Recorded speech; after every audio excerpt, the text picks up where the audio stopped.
Volodymyr Zelensky s'est exprimé hier à l'Assemblée générale des Nations unies. Il a réclamé la création d'un tribunal pour juger la Russie. Plus de 1300 arrestations, c'est le bilan d'un mercredi de manifestations partout en Russie contre la guerre et la mobilisation annoncée par Vladimir Poutine. Donald Trump et ses enfants poursuivis aux États-Unis pour fraude fiscale. La justice les accuse d'avoir manipulé la valeur de leurs actifs à des fins frauduleuses. C'était l'une des allocutions les plus attendues par la communauté internationale. Accueilli par des applaudissements, le président ukrainien Volodymyr Zelensky a demandé devant l'ONU la mise en place de mécanismes pour punir la Russie. L'Ukraine veut la paix. L'Europe veut la paix. Le monde veut la paix. Et nous avons vu qui est le seul à vouloir la guerre. Il n'y a qu'une seule entité parmi tous les États membres de l'ONU qui dirait maintenant, s'il pouvait interrompre mon discours, qu'il est satisfait de cette guerre, de sa guerre.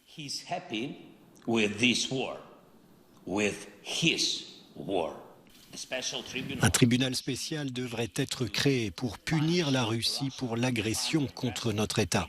Cela serait un signal à tous les agresseurs potentiels, valoriser la paix ou être tenu pour responsable par le monde entier.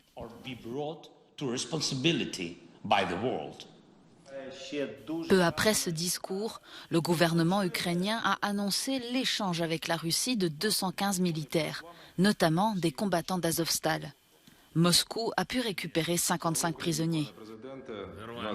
De son côté, Vladimir Poutine a défendu sa décision de mobiliser 300 000 réservistes lors de sa cérémonie du 1160e anniversaire de l'État russe. Être patriote est l'essence même du caractère du peuple russe.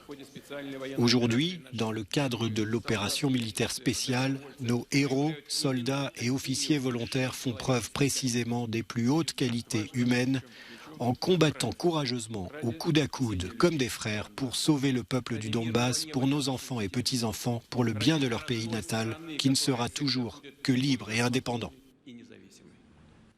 Plusieurs pays considérés comme proches de la Russie, comme la Turquie ou la Chine, ont condamné eux aussi les récentes déclarations du dirigeant russe et ont demandé l'arrêt immédiat des combats.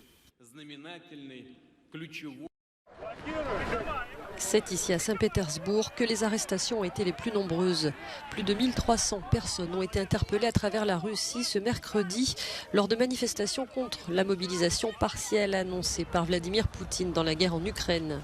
Le chiffre provient de l'ONG indépendante OVD Info. Selon cette organisation, des mobilisations ont eu lieu dans au moins 38 villes, y compris à Moscou. Cette mobilisation est horrible. La plupart des gens ne soutiennent pas la guerre de Poutine, mais ils ont peur de manifester car ils peuvent être arrêtés. Il s'agit des protestations de rue les plus importantes depuis le début de l'offensive russe en Ukraine fin février.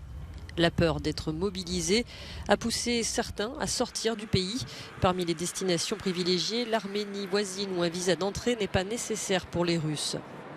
Les prix des billets d'avion se sont rapidement envolés et seuls les plus rapides ont pu partir. Je n'appellerais pas cela de la panique. On avait imaginé un scénario comme celui-là. Les billets n'ont pas coûté trop cher car j'étais probablement assez rapide. Et nous avons passé la frontière sans problème. Nous avons pu passer et nous nous sommes envolés. Ma venue ici n'était pas prévue. J'ai 17 ans. Je n'ai pas encore reçu de lettre du bureau de recrutement, mais j'étudie en ligne. C'est un motif qui peut être contesté au niveau de la mobilisation. Alors nous sommes partis. Beaucoup de pays européens sont en train de revoir leurs règles d'attribution des visas pour les citoyens russes. Un réexamen soutenu par Bruxelles qui met en garde contre les risques de sécurité. Face aux récentes déclarations de Vladimir Poutine et de son soutien au référendum d'annexion dans les régions séparatistes du Donbass, les ministres de l'Union européenne se sont réunis d'urgence à New York pour discuter de l'adoption d'un nouveau paquet de sanctions. Des mesures restrictives supplémentaires contre la Russie seront présentées dès que possible, après la coordination avec nos partenaires. Et je veux souligner un élément important. Conformément à la Charte des Nations Unies et au droit international, l'Ukraine exerce son droit légitime de se défendre contre l'agression russe, de reprendre le contrôle total de son territoire, et elle a le droit de libérer les territoires occupés à l'intérieur de ses frontières internationalement reconnues.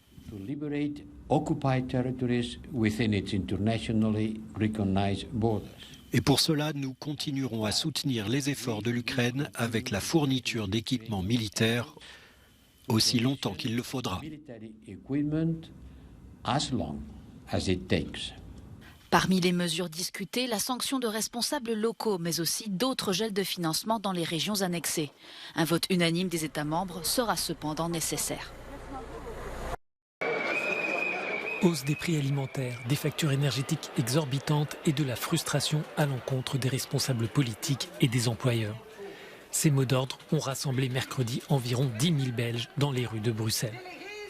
Habillés de vert, de bleu ou de rouge, aux couleurs des 3 principaux syndicats du pays, la colère était palpable parmi les manifestants qui demandent des mesures immédiates. Ça fait 23 ans que je travaille et c'est la première fois que c'est difficile comme maintenant. Et on travaille tous les deux. On doit se battre contre les prix élevés de l'énergie et du coût de vie en général parce que ça devient vraiment très pénible.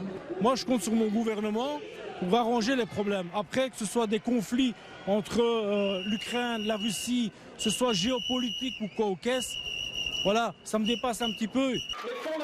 L'augmentation du pouvoir d'achat était sur toutes les lèvres. Les manifestants veulent modifier une loi de 1996 sur le bien-être au travail pour permettre aux syndicats de négocier des augmentations. Mais le paysage politique belge est complexe. Parce que nous avons différents types de gouvernements entre les différentes communautés, ils ne font rien. Ils ont l'argent, mais ils répondent qu'ils doivent parvenir à l'équilibre budgétaire, donc nous ne donnerons rien. Mais ils doivent aider les gens maintenant. Il y a différents types de gouvernements et ils ne font rien. Ce n'est pas normal, ce n'est pas acceptable. Des manifestations similaires ont eu lieu à travers l'Europe, comme en Grèce, en Autriche ou encore en République tchèque. À chaque fois, les manifestants font part de leur inquiétude concernant l'avenir. Aujourd'hui pourrait bien devenir le début d'un hiver de mécontentement ici en Belgique. Une grève générale est prévue en novembre.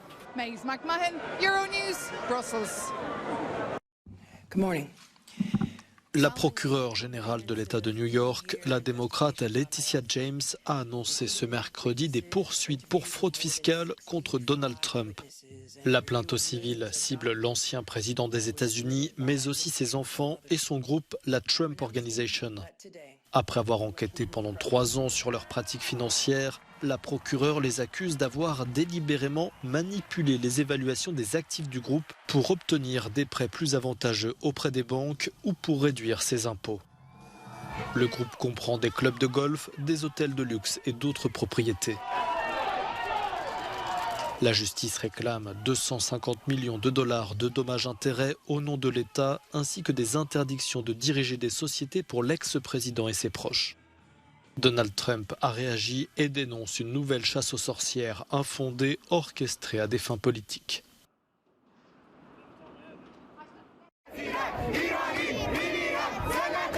Des hijabs brûlés, symbole d'un pays qui s'embrase. La colère ne faiblit pas en Iran après la mort vendredi dernier de Mahsa Amini, une jeune femme de 22 ans arrêtée par la police des mœurs à Téhéran pour port de vêtements inappropriés et décédée quelques heures plus tard. Les manifestations se multiplient, elles s'étendent désormais à une quinzaine de villes du pays. Dans plusieurs d'entre elles, les manifestants ont scandé des slogans hostiles au pouvoir. Des poubelles et des véhicules de police ont été incendiés. Certains affrontements ont dégénéré. Selon un dernier bilan établi ce mercredi, 8 personnes, dont un policier, auraient perdu la vie depuis le début des manifestations.